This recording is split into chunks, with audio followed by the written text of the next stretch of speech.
Olá, como vão todos? Sejam muito bem-vindos. Eu sou a professora Cristiane Oliveira, sou a professora de Biologia e vamos conhecer a nossa aula de hoje.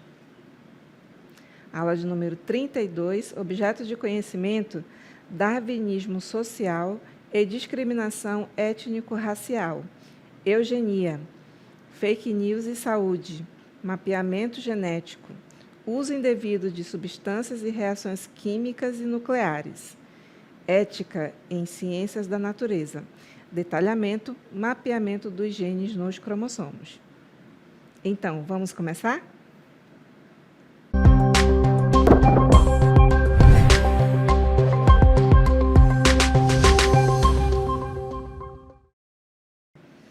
Então, vamos iniciar mais uma aula de biologia. Hoje convido vocês a entender um pouquinho sobre heredograma.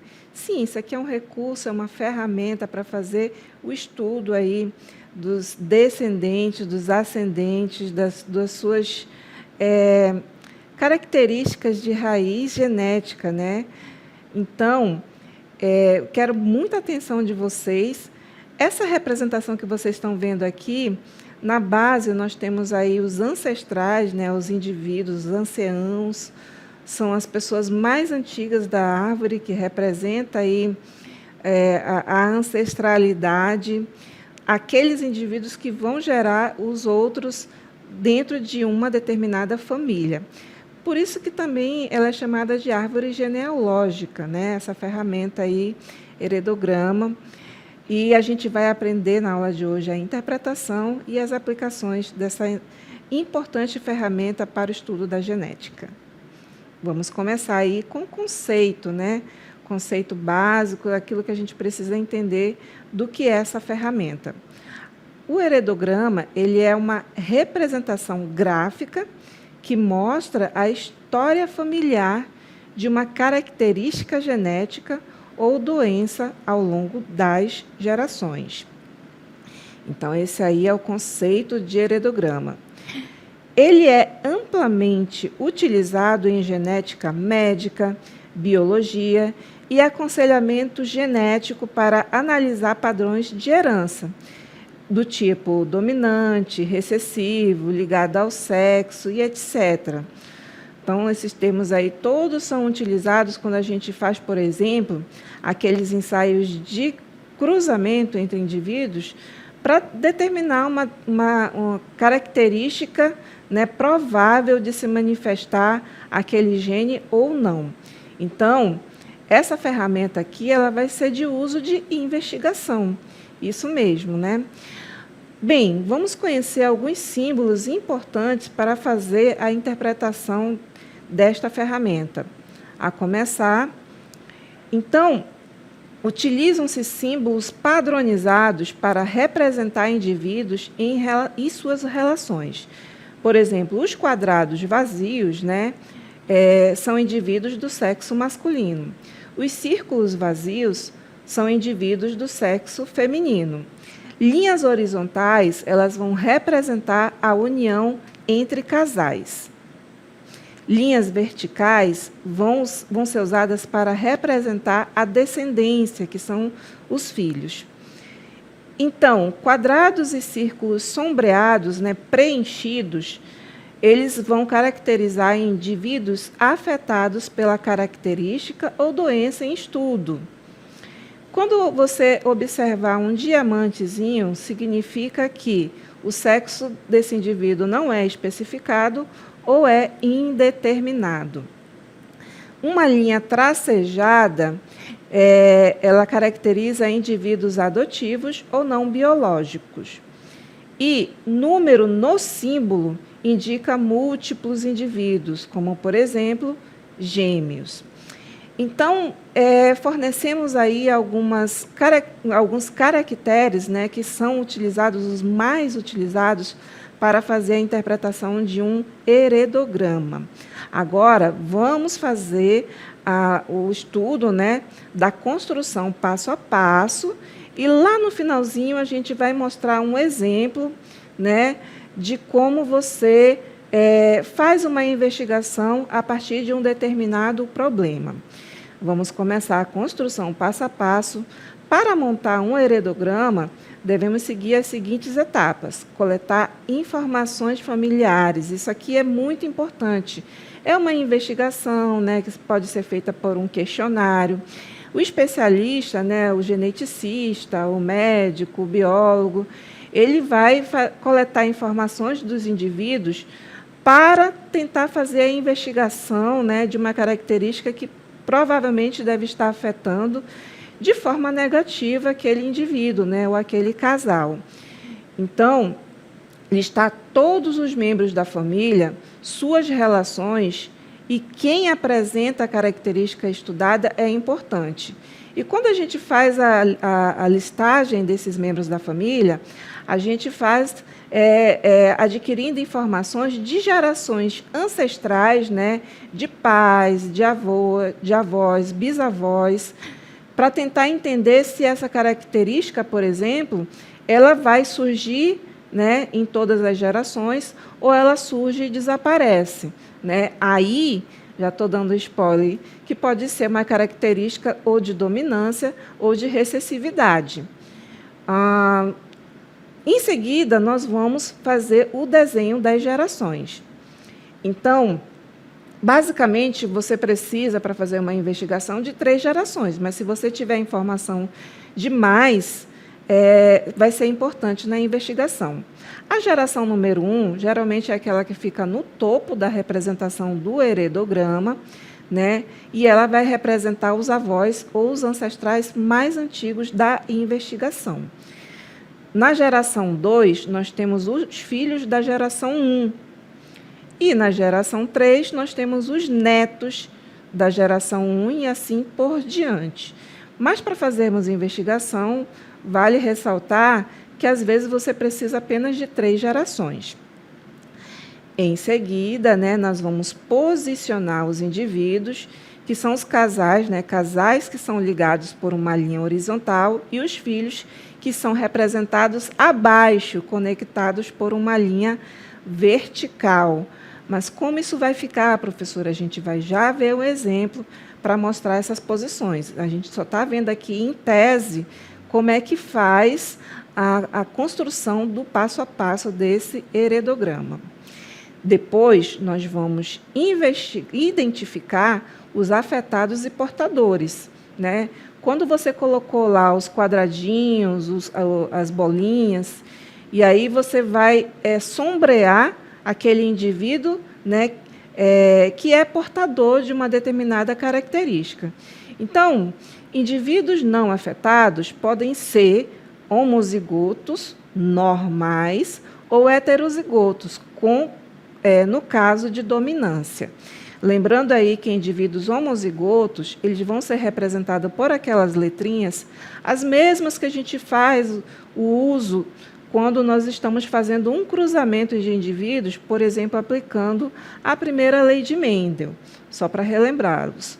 E os heterozigotos, né, vai ser uma característica de dominância e uma de recessividade, ou seja, uma letrinha maiúscula e uma letrinha minúscula. Depois vamos adicionar legendas, isso aí é importante para orientar a pesquisa. Incluir uma legenda explicando os símbolos e a condição genética estudada. Então, esse é o passo a passo para a gente fazer a montagem do nosso heredograma. Em seguida, né, depois de tudo montado, nós partimos para o processo de interpretação, né? Esse é o nosso próximo item. Como fazemos esta interpretação? Começamos aí pela análise do heredograma, né, que ele nos permite identificar, por exemplo, o padrão de herança. O que é o padrão de herança? Ele pode ser autossômico dominante. Lembrando que autossômicos são aqueles caracteres que estão presentes nos cromossomos que não são os pares sexuais. né? Afeta ambos os sexos, nesse caso, né? E aparece em todas as gerações, né? Quando o padrão de herança de um determinado problema, vamos dizer assim, apresentar-se em todas as gerações, então estamos diante de uma situação em que o padrão é autossômico dominante. Caso contrário, ele será autossômico recessivo, que pode pular gerações e é mais comum em consanguinidade. O que é a consanguinidade, né? É quando os indivíduos são todos pertencentes à família, né, sem ser os adotivos ou não biológicos, tá? Exceto adotivos e não biológicos. Consanguinidade é parentesco mesmo da prole, biologicamente falando. E temos aí também um outro padrão que ele vai ser ligado ao X, por exemplo. Né? Ele pode ser dominante ou recessivo e afeta geralmente os homens, né? Por exemplo, a hemofilia. Nós temos um padrão de herança que é chamado de mitocondrial. Ele é herdado apenas pela mãe. Por que ele é herdado pela mãe? Abrindo um parêntese aí nessa questão do padrão de herança mitocondrial. Quando nós estamos diante da união dos gametas masculino e feminino, há de se lembrar que o gameta masculino ele é extremamente pequeno, isso aí na espécie humana, é o espermatozoide. E o gameta feminino ele é extremamente grande. Ao olhar no microscópio, nós temos uma disparidade enorme de tamanho destes indivíduos, né? E quando há a soma do gameta masculino e do gameta feminino, uma curiosidade é que o espermatozoide ele não possui algumas organelas celulares, porque no desenvolvimento do processo da gametogênese, né, o processo da formação desse gameta, que é o espermatozoide, ele perde algumas estruturas celulares, incluindo as mitocôndrias, né? As mitocôndrias elas são utilizadas aí no processo da formação do espermatozoide, né? Elas são perdidas no processo de amadurecimento, porém, toda a energia que foi produzida pela célula espermatozoide ela é mantida, né? A célula gamética. Já o ovócito, que é o gameta feminino, que vai depois se tornar o óvulo, ele mantém todas as suas organelas, incluindo as mitocôndrias. O que eu quero dizer é que quando você, né, no processo de formação aí do primeiro ovo ou zigoto, todas as organelas mitocondriais que estão presentes aqui naquela primeira célula, elas são pertencentes à mãe, né, porque o gameta masculino não vai ter essa organela.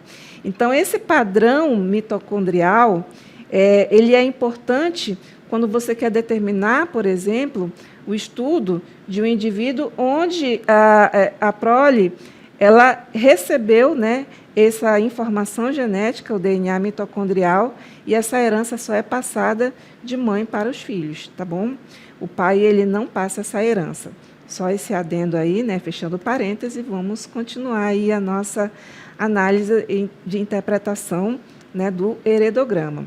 Os genótipos prováveis, né, vão ser sombreados, né, os símbolos dos indivíduos com aquela característica, né, sombreados preenchidos. E riscos de herança vai ser desenvolvido a partir de um cálculo de probabilidade de um futuro filho herdar a condição. Por quê?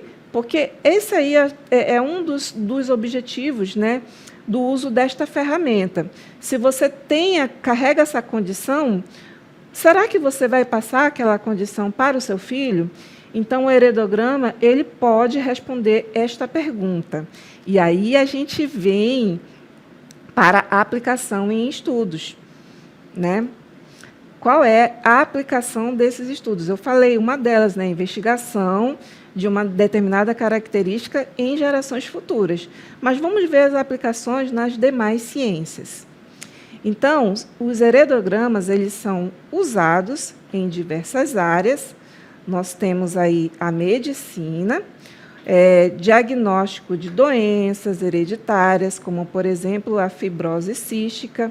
A fibrose cística é uma doença aí que acomete as vias respiratórias, principalmente aí a formação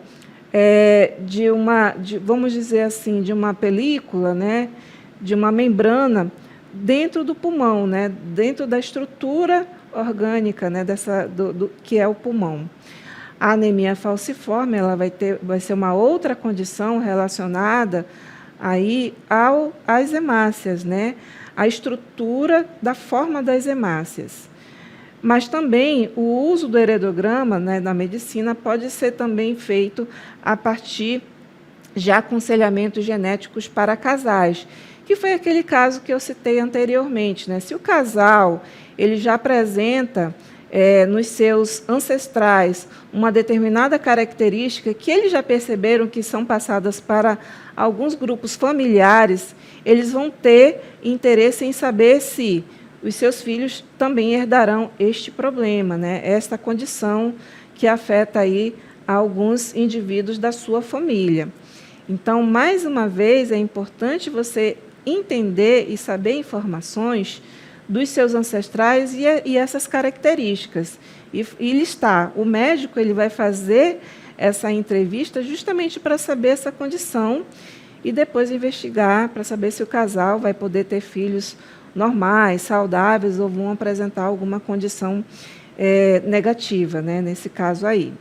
Isso aí é uma investigação e é usado aí amplamente na medicina.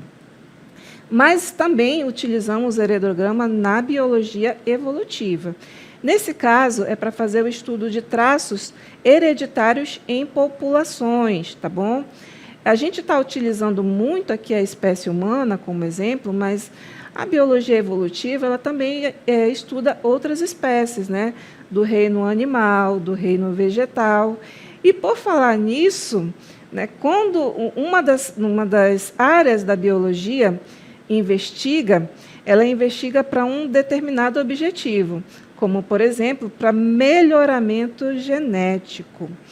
Então, o heredograma ele é usado para fazer a seleção, por exemplo, de plantas e animais com características desejáveis. O que nós vemos, né, como resultado, muitas vezes, de uma produção exitosa, como, por exemplo, aí dessa uva, né, que à primeira vista aí parece ser bem produtiva, essa espécie. Para chegar a esse ponto, às vezes, você precisa fazer uma investigação de qual é o melhor representante dentro dessa espécie que vai ter uma característica genética que vai passar aí a produzir proles, né, a partir das sementes, que sejam viáveis economicamente. Ou seja, é interessante uma uva, por exemplo, para que ela produza aí um bom vinho, né, que ela tenha uma certa cor, uma certa textura, que ela produza uma determinada quantidade de uvas, né, dentro daqueles cachinhos que vocês viram. Então, não é toda videira que vai produzir aquele espécime diferenciado. O heredograma ele vai ajudar a fazer a escolha daquele espécime, né, para ele ser viável economicamente, ou seja, produzir um bom vinho, que é o objetivo aí final do estudo do melhoramento genético. Isso serve também para animais. Os animais, né, que são aí amplamente utilizados, nós temos aí os garanhões, que são os machos que apresentam características economicamente viáveis, né, e eles são até bem qualificados no mercado, né, para serem produtores, né, reprodutores de indivíduos que a gente vai saber que vai gerar indivíduos aí com mais qualidade economicamente viável também.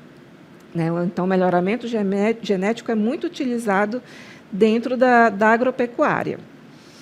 Mas também o heredograma ele é utilizado na antropologia, para o rastreamento de linhagens familiares e migrações humanas. Sim, né, quando você quer fazer o estudo da ancestralidade, né, da espécie humana, uma coisa assim mais profunda, então muito mais profunda aí do que 3 ou 4 gerações, né, você quer fazer o estudo da origem, por exemplo, a migração da espécie humana ao longo dos anos, dentro dos continentes, né, considerando que, em algum momento da era geológica, todos esses continentes já ficaram unidos aí por uma massa apenas, né, chamada de Pangeia, né, um único continente, e com o passar dos anos foram se dividindo.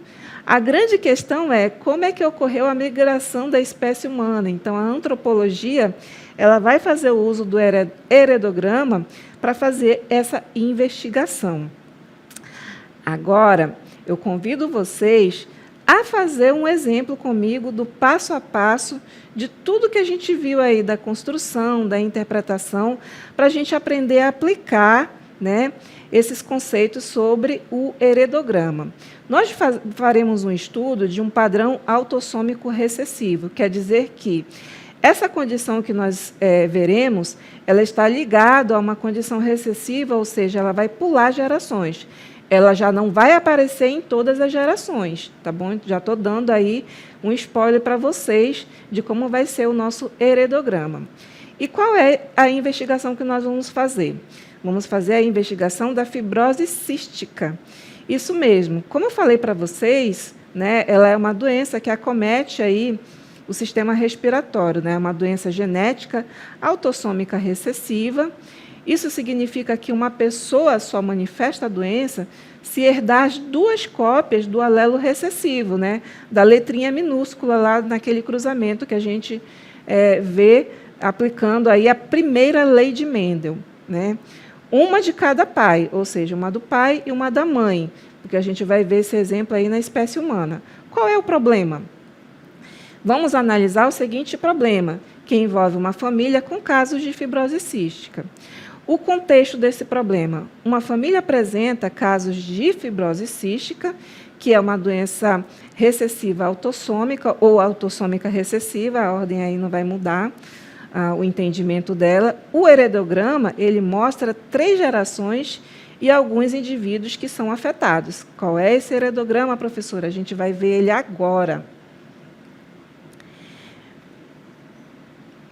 Vamos lá. Então, o heredograma ele está sendo representado aí na primeira coluna. As gerações são exatamente 3 gerações, como vocês estão vendo. A primeira geração, né, a geração parental aí, ela vai apresentar uma característica, né, que não apresenta o sintoma, né, porque o indivíduo aqui ele não está sombreado. Nós temos o homem, nós temos a mulher, né, que vão gerar aqui um casal, né, um homem e uma mulher. Esta mulher ela vai se casar com esse homem e eles vão gerar uma prole. Então, essa prole aqui ela já vai fazer parte da terceira geração, né? E nessa terceira geração apareceu nos filhos do casal um indivíduo, né, da espécie do sexo feminino com essa característica da fibrose cística. Então, só ela está afetada. Como é que eu sei essa questão de quem está afetado e de quem não está, professora? A gente tem que ler a legenda, né, que ela vai conter aí as informações, né? Quadrado para homem saudável, círculo para mulher saudável e sombreado para criança afetada com a condição que a gente está vendo aí no problema. E qual é a grande questão desse problema, professora? Está sendo feita a pergunta aí. Qual a probabilidade do casal da geração 2 ter uma outra criança afetada? Porque eles já tiveram aí 2 filhos, né, e um deles foi afetado e o outro é normal. Poxa, queremos saber se os outros filhos que a gente tiver vão ter essa condição da fibrose cística ou não. Agora sim a gente vai começar a aplicar tudo que a gente viu aí desde o início da aula. Então, nós vamos detalhar a resolução para encontrar esta probabilidade, né? Qual é o passo? O primeiro passo é identificar o padrão de herança. E o segundo passo é atribuir os genótipos. Mas calma que a gente vai entender isso agora. Então, estou repetindo aí para vocês o heredograma que foi passado lá naquela tabela, né, mostrando aí mais uma vez, repetindo para vocês, né, o casal parental, né, os avós da criança, nesse caso das crianças, nesse caso aqui, né, Aqui nós temos a segunda geração, sendo que a filha aqui se casou com um homem, né, e eles tiveram um casal de crianças onde um deles tem a condição afetada. Vamos lá entender por que nós temos aqui esses caracteres aqui dos alelos. Primeiro ponto, se a geração 1 ela teve filhos que não foram afetados, provavelmente os dois indivíduos têm uma condição de dominância, para que os filhos herdassem essa dominância. Só que essa condição ela pode ser tanto de heterozigose como de homozigose. Por isso que nós temos esse tracinho aqui, porque esse indivíduo aqui do sexo feminino, ele pode ser azão-azão ou azão-azinho. Tanto faz, contanto que ele tenha pelo menos um caractere dominante. A mulher, nesse caso, ela tem um caractere dominante. Então, considerando que eles têm um dominante, pelo menos, eles vão passar essa dominância para a próxima geração. Por isso que esse casal aqui de filhos não apresentou a fibrose cística. Mas sabemos que essa mulher aqui se casou com esse homem, né, e eles apresentaram na geração seguinte a fibrose cística aqui de um dos filhos. Para que isso acontecesse, obrigatoriamente, já que eles são saudáveis, eles vão carregar um alelo recessivo, né? Quando eles carregam este alelo recessivo, em algum momento ele vai se unir para formar esse indivíduo aqui que é recessivo. Então, a menina nasceu com esse par recessivo, por isso que ela apresentou a característica da fibrose cística. Enquanto que o garoto, né, provavelmente, né, ele é azão-azão ou azão-azinho, porque ele não apresenta a característica da fibrose. Então, ele vai nascer saudável, ou saudável trazendo as informações de um recessivo, ou saudável homozigoto. Mas o problema em questão não está no garoto, está justamente em saber se o casal vai ter mais filhos com essa condição, né? Então, vamos calcular a probabilidade, né? O casal da geração 2, né, tem o genótipo azão-azinho, azão-azinho, e aí nós vamos aplicar a primeira lei de Mendel, fazendo aí um quadro de Punnett. Né? O quadro de Punnett é uma tabelinhazinha, né, onde a gente vai fazer primeiro a segregação dos fatores, né? Tanto o homem quanto a mulher são heterozigoto. Aí a gente faz a segregação dos fatores para depois fazer a união desses gametas. Então, nós temos aqui um indivíduo azão-azão, né, unindo linha com coluna, um indivíduo azão-azinho, a gente está fazendo a probabilidade. Aqui na segunda coluna com a primeira linha, azão-azinho, e quando a gente une o último cruzamento aqui, olha, nós temos a condição recessiva, azinho-azinho. Então, nós já temos aqui a resposta, a probabilidade desses indivíduos, né, desse casal ter indivíduos que vão apresentar essa condição. Mas, professor, eu ainda não consegui entender a probabilidade. Vamos interpretar a partir do genótipo, né, a partir dessas letrinhas aí do cruzamento. Vamos lá. Então, o quadro que a gente viu agora há pouco, ele vai apresentar o seguinte resultado. 25%, né, da probabilidade desses indivíduos é de nascerem saudáveis, né, não portador, inclusive, azão-azão.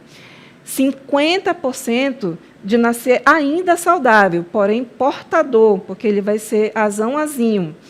E 25% de nascer afetado com fibrose cística. Então, qual é a resposta do problema? A probabilidade de o casal da geração 2 ter uma criança com fibrose cística, né, que apresenta o genótipo azinho-azinho, é de 25%.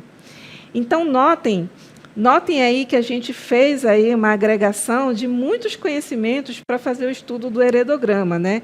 De todo o conhecimento que a gente adquiriu aí estudando a genética clássica desde Mendel. Olha só como Mendel aqui ele vai ajudar bastante a fazer o estudo deste heredograma para tentar determinar aí a fibrose cística, que esse casal quer saber aí se os seus próximos filhos têm essa condição ou não de apresentar. Então, eles já sabem que existe a condição, existe a probabilidade, e toda vez que eles fizerem tentativa, eles podem ter, sim, uma criança apresentando fibrose cística. Mas, em sua maioria, 75% de chance eles têm de apresentar um filho com condições saudáveis. Olha só que coisa legal. Espero que vocês tenham gostado da nossa aula, que foi uma verdadeira investigação, e até a próxima.